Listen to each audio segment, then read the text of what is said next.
प्रेरणास्पद कथाएं YouTube channel पर मैं धनंजय जैन आप सभी का हार्दिक अभिवादन करता हूं। छोटी सी कहानी डीजे की जुबानी। दोस्तों, महेश एक मल्टीनेशनल कंपनी के अंदर अच्छे ओहदे के ऊपर था। महेश के माता पिता सरला जी और नामदेव जी गांव में ही रहते थे। महेश गुड़गांव में जहां पर उसकी कंपनी थी वहीं पे उसने एक 3 BHK ले रखा था। अपने 2 बेटे नयन और नैनेश, इनके साथ धर्मपत्नी मोहिनी और 2 बच्चे, छोटा सा उसका परिवार आनंद से गुजारा चल रहा था।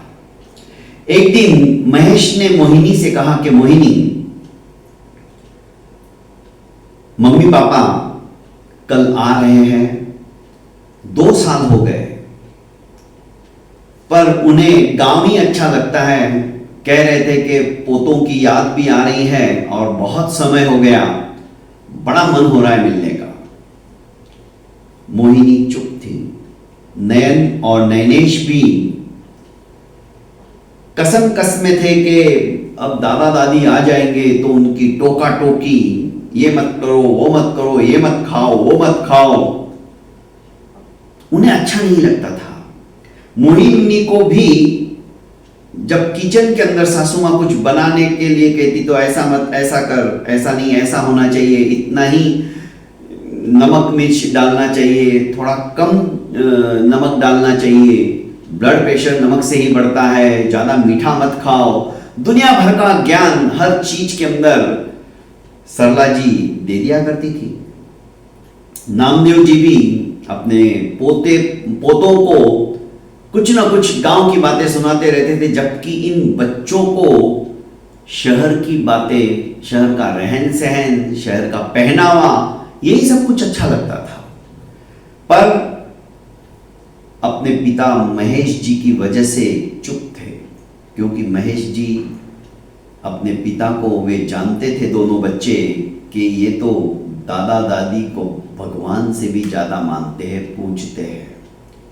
मोहिनी भी जानती थी कि यदि मैंने कुछ कहा तो महेश गुस्सा हो जाएंगे, तो दोनों बच्चे और मोहिनी चुप थे।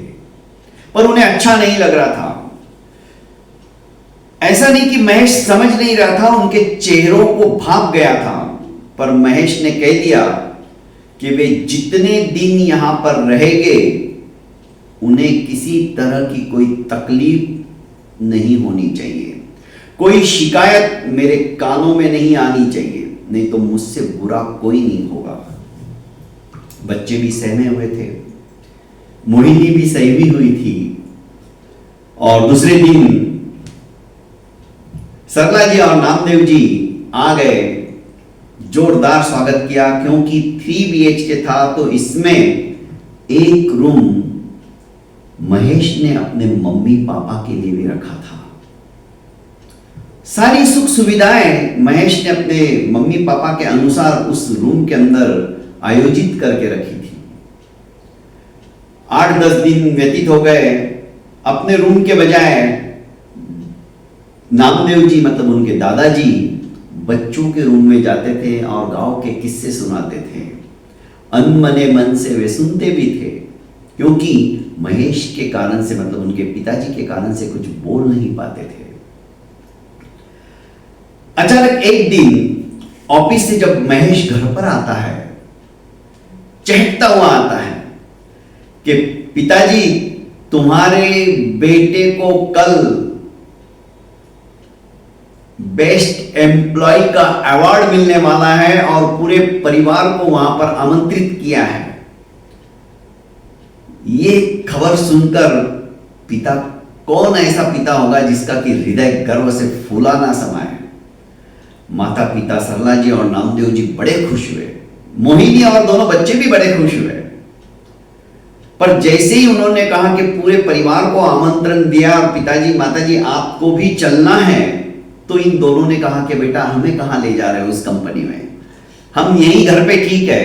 तो मोहिनी बोली कि मम्मी पापा सही कह रहे हैं, वे भला वहां कहां चलेंगे। बच्चे भी बोलने लगे कि पापा कंपनी के लोग, कंपनी का वहां का पहनावा, रहन सहन और फिर खाना, दादा दादी को उस तरह से खाना भी नहीं जमेगा। महेश ने कहा मैंने किसी की राय नहीं मांगी है, जिसको चलना है वो चलेगा, मेरे साथ मम्मी पापा चलने ही वाले हैं। पर पापा दादा दादी की ड्रेसअप, वो धोती जुब्बा टोपी, गांव का रहन सहन, वो कैसा लगेगा। एक बार कह दिया ना नयन, आर्गुमेंट नहीं। दादा दादी मेरे साथ जाने वाले, तुम्हें आना है तो आओ, नहीं आना है तो मत आओ। अनमने मन से दोनों बच्चे और मोहिनी तैयार हो गई, पर उन्हें अखर रहा था पता नहीं वहां पर ये गांव के गंवारों की तरह कैसे दिखेंगे। सभा मंडप खचाखच भरा हुआ था।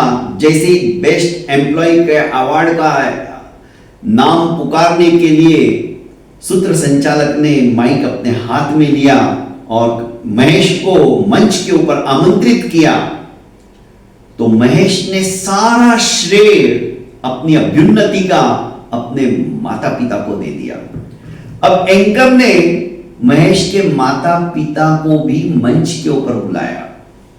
दोनों मंच के ऊपर पहुंचे। महेश ने कहा कि मेरी सफलता के पीछे यदि किसी का हाथ है तो वे मेरे माता पिता हैं।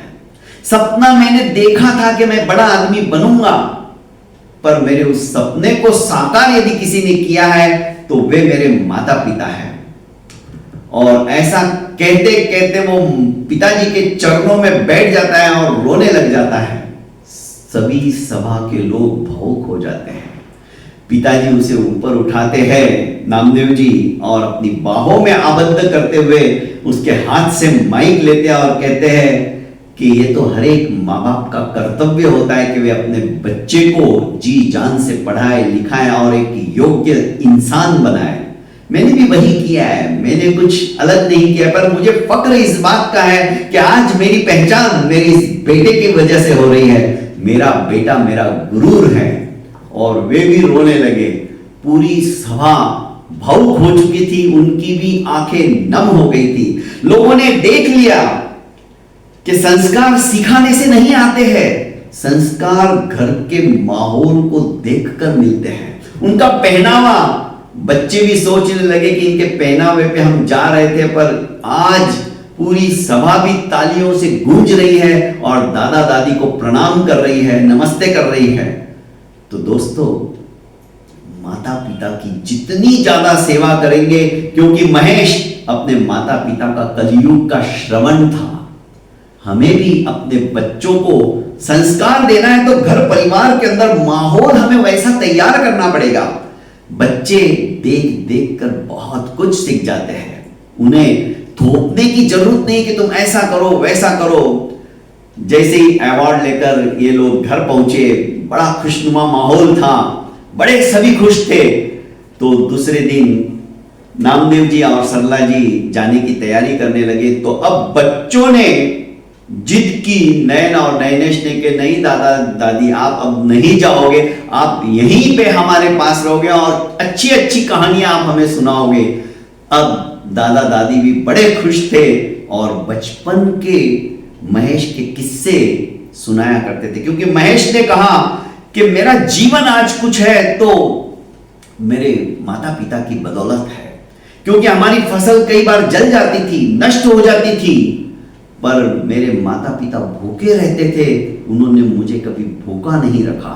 जब अपने स्पीच के दौरान ये सब बातें महेश के मुंह से उनके बच्चों ने भी सुनी, तो उन्हें लगा कि हमें भी अपने दादा दादी से ही सेवा करते हुए अपने माँ बाप की भी सेवा करनी है। हमें भी यदि कुछ बनना है तो ये होते हैं संस्कार।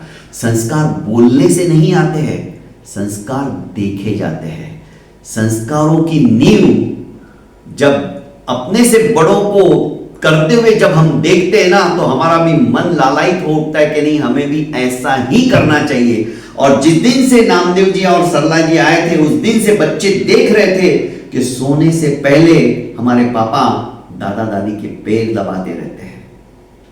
हमारा भी फर्ज बनता है कि हम भी अपने माता पिता के पैर दबाएं। ये होते हैं संस्कार।